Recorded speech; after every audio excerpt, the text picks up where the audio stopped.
ঢাকায় নাগরিক উদ্যোগে ঈদের মিছিল ও 3 দিন ব্যাপী ঈদ উৎসব। আসন্ন ঈদ উল ফিতর উপলক্ষে 3 দিন ব্যাপী ঈদ উৎসব সহ ঈদের দিন রাজধানীতে বর্ণাঢ্য ঈদের মিছিল আয়োজন করা হবে। প্রায় 500 বছর আগে এই অঞ্চলে ঈদের মিছিল ছিল একটি অন্তর্ভুক্তিমূলক উৎসবের প্রতীক।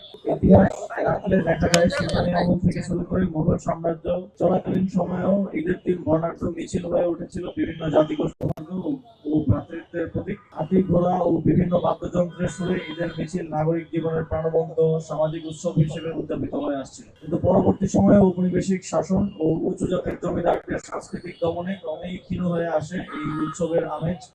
সকলেই ঈদের আনন্দ ভাগাভাগি করতে রাস্তায় নেমে আসেন, ফলে পুরো শহর উৎসবমুখর পরিবেশে মুখর হয়ে ওঠে। এই ধারাবাহিকতায় এবছর নাগরিকদের অংশগ্রহণে আয়োজন করা হচ্ছে ঈদের মিছিল।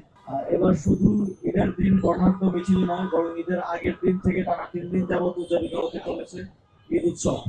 ঈদের দিন সকাল 10টায় জাতীয় ঈদগাহের সামনে হাইকোর্ট প্রাঙ্গণ থেকে ঈদের মিছিল শুরু হবে। ঈদের নামাজের পর রাজধানীর বিভিন্ন পাড়া মহল্লা থেকে নাগরিক উদ্যোগে ঝটিকা মিছিল নিয়ে 10টার আগেই